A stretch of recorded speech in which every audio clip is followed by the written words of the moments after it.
ఏంటండి ప్రకాష్ రాజ్ గారు? హ్మ్.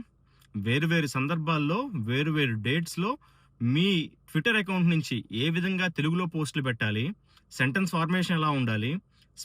తెలుగులో స్పెల్లింగ్స్ కరెక్టా కాదా అని చెప్పని మీరు ఈ రావణ్‌ని అడిగి తెలుసుకున్నారా? నాకు తెలిసి 20, 25 ఏళ్లుగా మా తెలుగు ఇండస్ట్రీ మీద తెలుగు ప్రజల డబ్బుతో బతుకుతున్నారు గదా! మీకు తెలుగు సినిమాల్లో యాక్ట్ చేస్తున్నారు గదా! తెలుగు సెంటెన్స్ ఫార్మేషన్‌లు రావా? తెలుగు స్పెల్లింగ్స్ రావా? పోనీ రావనే అనుకుందాం.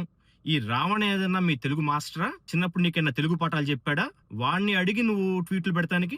వాడిని అడిగి నువ్వు పోస్టులు పెడతానికి? హ్మ్. నిన్న నైట్ నిద్ర పట్టిందండి అసలు మీకు?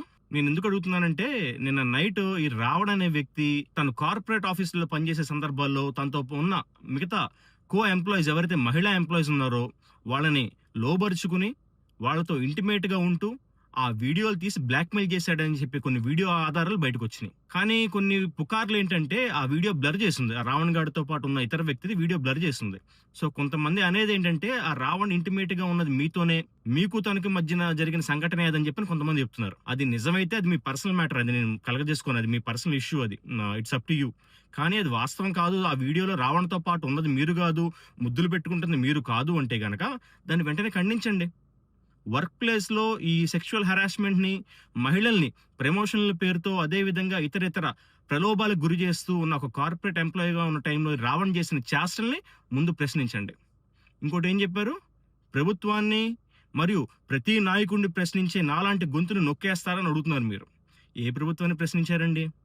గతంలో మరి వైసీపీ ప్రభుత్వ సమయంలో మా విశాఖపట్నానికి సంబంధించిన ఒక దళిత డాక్టర్ సుధాకర్ గారిని కోవిడ్ టైంలో మాకు మాస్కులు లేవు అని అడిగినందుకు తన్ని పిచ్చోడుగా చిత్రీకరించి నడి రోడ్డు మీద పోలీసులతో చిత్రహింసలు పెడితే మీ నోరేమైంది? ఎందుకు ప్రశ్నించలేకపోయారు? పోనీ గత ప్రభుత్వం వదిలేద్దాం. ఇప్పుడు ప్రెజెంట్ సిట్యుయేషన్‌లో గనక తీసుకుంటే మన పక్క రాష్ట్రం తమిళనాడులో ఒక సిట్టింగ్ డీఎంకే ఎమ్మెల్యే రాధాకృష్ణన్ అనే వ్యక్తిని తమిళనాడు ముఖ్యమంత్రి శ్రీ విజయ్ గారిని, అదేవిధంగా త్రిష గారిని వారిద్దరి గురించి కూడా తప్పుగా మాట్లాడాడు, తప్పుగా ప్రచారం చేశాడనే ఉద్దేశంతో అరెస్ట్ చేస్తే నేటికి బెయిల్ రాలేదు. రిమాండ్‌లో ఉన్నాడు ఎమ్మెల్యే, సిట్టింగ్ ఎమ్మెల్యే. మరి దాని గురించి మాట్లాడండి. ఫ్రీడమ్ ఆఫ్ స్పీచ్ అని చెప్పని తమిళనాడుకెళ్ళి మాట్లాడరండి. ఒక తమిళనాడులో ముఖ్యమంత్రి గురించి మాట్లాడితేనే బెయిల్ రాకుండా ఈరోజు ఒక సిట్టింగ్ ఎమ్మెల్యే జైల్లో ఉన్నాడే. మరి ఇక్కడ ఆంధ్ర రాష్ట్రంలో మేము కొలుచుకునే శ్రీరాముడు గురించి, మా సీతమ్మ తల్లి గురించి తప్పుడు మాట్లాడిన వ్యక్తి పైన కేసులు పెడితే మీకు నొప్పిగా ఉందా? ఇదెలా న్యాయం అండి? నాకు అర్థం కావట్లేదు.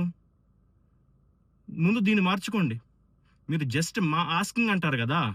నేను జస్ట్ అన్‌మాస్కింగ్. అంటే మీకున్న మాస్క్‌ని తీస్తున్నా. సో, జస్ట్ ఆస్కింగ్‌కి నేను జస్ట్ అన్‌మాస్కింగ్ జేస్తున్నా. కాబట్టి దీనికి ముందు సమాధానం జెప్పండి.